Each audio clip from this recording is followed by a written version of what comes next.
Bu Minecraft Bedrock va men aynan mana shu Minecraft Bedrockda 100 kun hardcore o'ynamoqchiman faqat telefonda. Va 100 kun davomida men nimalar qilaman va qanday sinovlarga duch kelaman va men o'zi 100 kun yashab qola olamanmi? Buni video davomida bilib olamiz. Qani bo'lmasam, ketdik. Voy, bu videoga meni juda ham ko'p vaqtim ketib qoldi. Qani bo'lmasam boshladik. Hakkor dunyoyimni ham ochib oldim. Men endi daraxt topishim kerak. Yaxshi, qishloq ham topdim, mendan uzoq emas ekan. Shader bilan o'ynash mazza-kuya, lekin FPS bas ushlasa mazza qilmaysan. Buzilgan portal topdim, ajoyib. Bu yerda oltin olma bor ekan. Endi qishloqqa ham o'rnashib, qishloqlar bilan savdo qilsam ham bo'ladi. Ajoyib, men mending topdim. Mending menga o'yinning oxirigacha asqotadi. Xo'p, yaxshi, endi menda protection ham bor. Keyinchalik buni ustimdagi aslahalarga biriktiraman. Ajoyib, endi menda unbreaking ham bor, qoyil. Xo'p, fortuna 2 topdim, 3 bo'lmadi, shuning uchun 2 ta olamiz va 2 tani birlashtirib 3 ga aylantiramiz. Qoyil maqom. Demak, qishloqlar bilan ancha vaqt savdo qildim. Mana endi konga tushib, kerak bo'ladigan rudalarni yig'ishni boshlasam ham bo'laveradi. Jin ursin, konga tushishim bilan menga hamma qilishdi. Yomon ko'rgan mopim bu yalmoq kampir. Ajoyib, o'yin olmos ham topdi va endi olmos 40 ga yasayman, ularga enchant qo'shaman va yetmadi. Xo'p, endi menda addushi olmos 40 ga bor.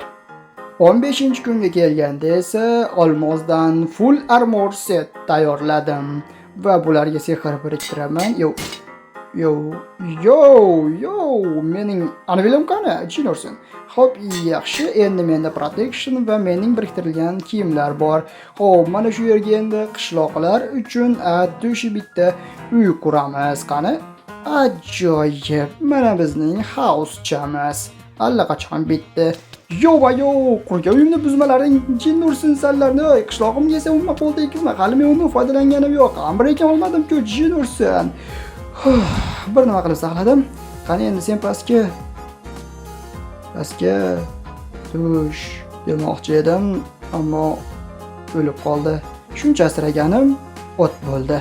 Xo'p, yaxshi narsalarim.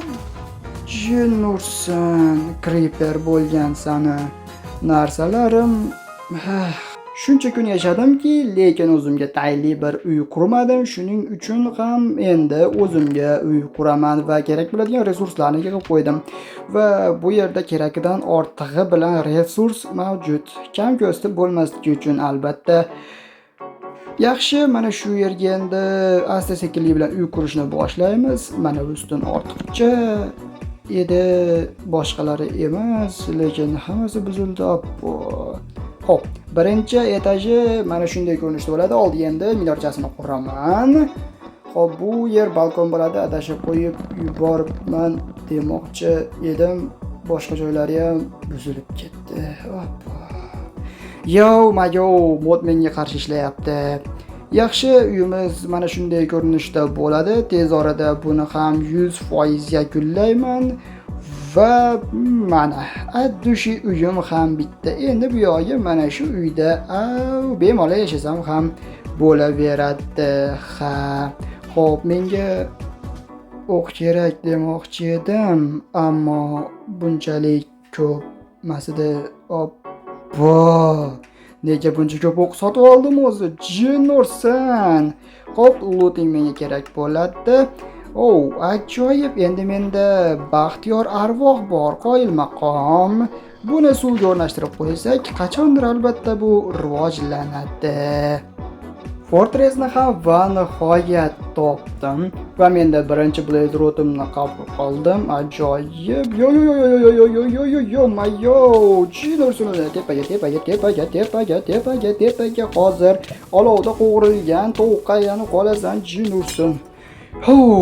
Yaxshiyamki o'zim bilan olovga qarshi damlama olib olgan ekanman. Yo'qsa aniq men lavada pishgan tovuq bo'lar edim. Qoyil, menda endi birinchi vizir kallasi mavjud. Ajoyib. Yaxshi, qoyil maqom 2 ta bo'ldi. Yomon emas. Xo'p, endi menda 3-chisi ham bor. Ajoyib. Endi ortimizga qaytsak ham bo'laveradi. Demak, Ender Pearl'larni sotib olishni ma'qulroq ko'raman. Bu ancha oson bo'ladi. Hozir esa men Minecraftdagi g'ayrioddiy voqealardan biriga guvoh bo'lyapman. Ya'ni toshbaqaning bolasi asta-sekinlik bilan sudralib ketyapti. Keyin uni tezlashtirib yuboramiz. Alvido. Xo'p, yaxshi, TNT uchun qum yig'ishni davom ettiraman. Yo-mayo. Cho'tagimdir yashirib qo'ygan xazinani topib olganga o'xshayman. Xo'p, mayli. Yomon emas, bo'laveradi. Qoyil. Yaxshi, qumlarni shoshma, qumlarni o'zi nimaga pishirdim? Men qumlarni aslida olganda TNT uchun yiqqandim, lekin men uni adashib pishirib yuboribman. Obbo, yana boshqatdan yaxshi kerak. Yaxshi, qumlarni boshqatdan yig'dim va TNTlarni yasadim. Endi gurgutimni olib olsam, Neziratga borib, Nezirit parchalarini asta-sekinlik bilan yig'ishni boshlayman va TNTni portlatamiz va ajoyib, va TNT ham portladi. Qoyil maqom va mening birinchi Nezirit parchalarim u yerda ham bor ekan.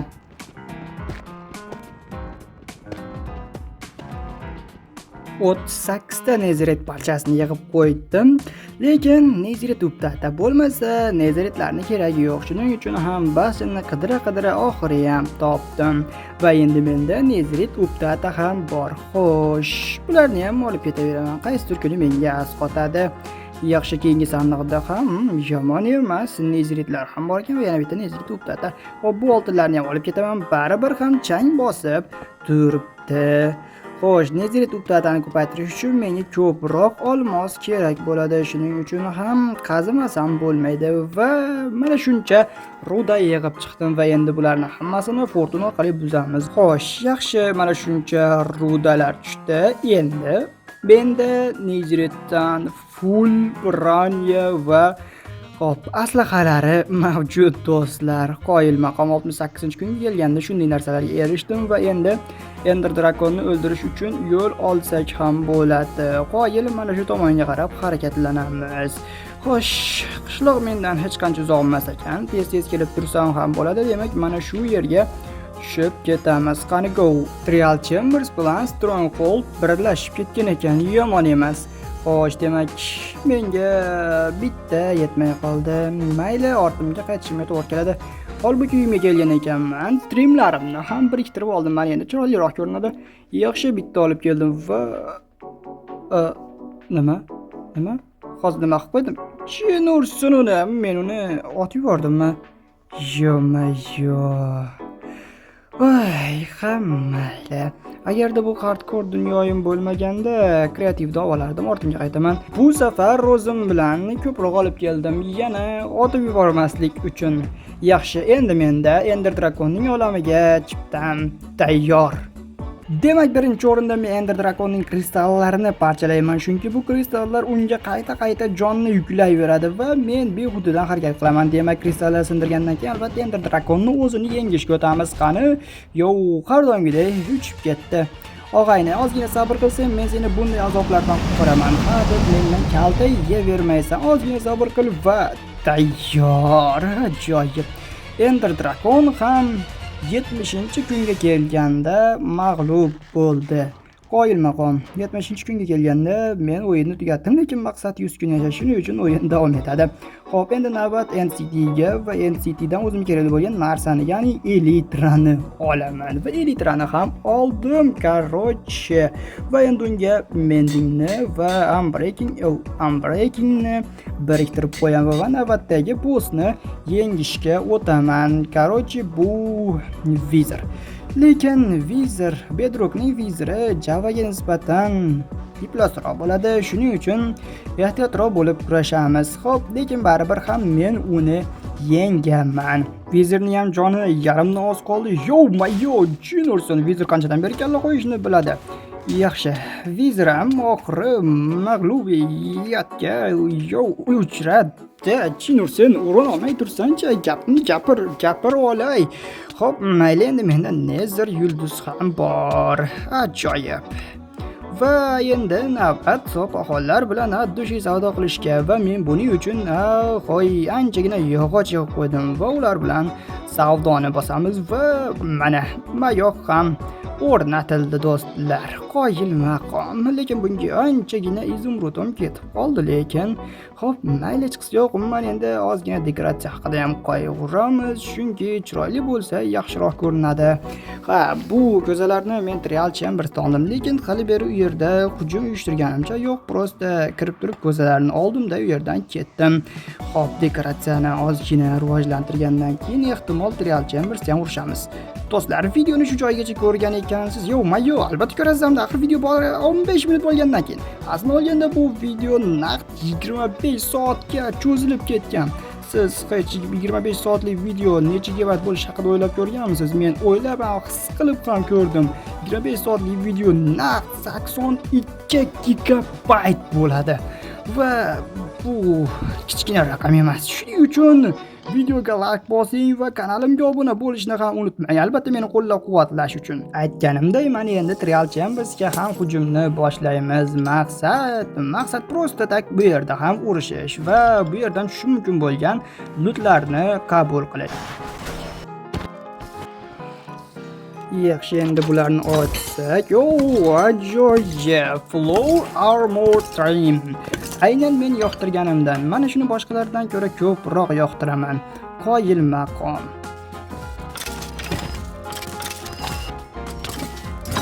Yaxshi, endi Trial Chambers'ning so'nggi mahsuloti bo'lmish masni ham qo'lga kiritdim. Короче, do'stlar, Floor Armor Trimni ustimga biriktirib oldim. Endi bu oldingidan ko'ra chiroyliroq ko'rinyapti va masni ham yasa oldim, lekin ochiqni aytganda bundan men unchalik ham foydalana olmayman. Shuning uchun hozircha buni qo'yib turamiz. Yaxshi, endi totemlar uchun raidni ham uyushtiramiz.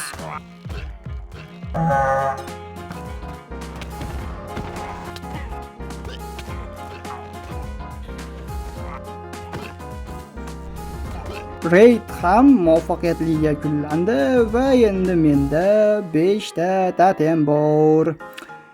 Yaxshi, endi mana shu yerga bitta mol ferma quramiz va mana do'stlar, qurib ham bo'ldim, lekin bitta ham mol topolmadim. Nima bo'lib qirilib ketganini bilmayman, lekin boshida asrab qo'ygan qo'ylarim bor edi, mana shularni olib kelib qo'ydim. Endi короче bitta shakar qamish fermasini quramiz va mana u ham bitta. Ajoyib. Xo'p, men va masni sehrlaydigan bo'lsam, xo'sh. Xo'p, mayli bo'laveradi. Menimcha shu ham yomon emas. Menimcha baribir ham Wind Brustni ololmasam kerak. Ortiqcha enchat qilib o'tirish niyatim yo'q. Yetadi shu ham menimcha shunga. Menimcha bu xullas shuncha yetsa kerak. Xo'p, bo'pti-da. Короче, cho'chqa janoblarni hozir deneyimiz. Masdan foydalanishga urinib ko'raman. Короче, xo'sh, demak, qanatepaga uchamiz va menimcha yetadi shu va pastga qani go. Yo'q, adashdim. Dash kilometr uzoqqa tushdimi? Chinursan, baribir ham masdan foydalanishni o'rganish kerak. Do'stlar, короче, bu 100-kun va men 100 kun davomida mayoqni qurdim taydagi emerald binosi bilan va qishloqlar uchun uy qurdim. Albatta, o'zimni ham unutganim yo'q, o'zim uchun ham bitta qurdim va nariroqda boshdan beri menga divon yasashga yordam berayotgan qo'ylar uchun ham bitta qo'y fermasini qurdim va yoniga albatta shakar qamish fermasini ham qurib qo'ydim. Shunday qilib 100 kunlik hardcore videoyimiz ham o'z nihoyasiga yetdi. Videoni o'rtasida aytganimdek, bu hardcore'ga 25 soat vaqt ketdi va uni tahrirlash, qayta ovoz berish narsalariga esa yana qo'shimchasiga 3 soat vaqtim ketdi. Do'stlar, bunga yetarlicha ko'p vaqt ketdi deb o'ylayman va yetmaganiga bu YouTube'dagi birinchi video uchun bunchalik ko'p vaqt sarflash menimcha har kimga ham emas deb o'ylayman. Shuning uchun ham videoga like bosing va kanalga obuna bo'ling. Tomoshangiz uchun rahmat.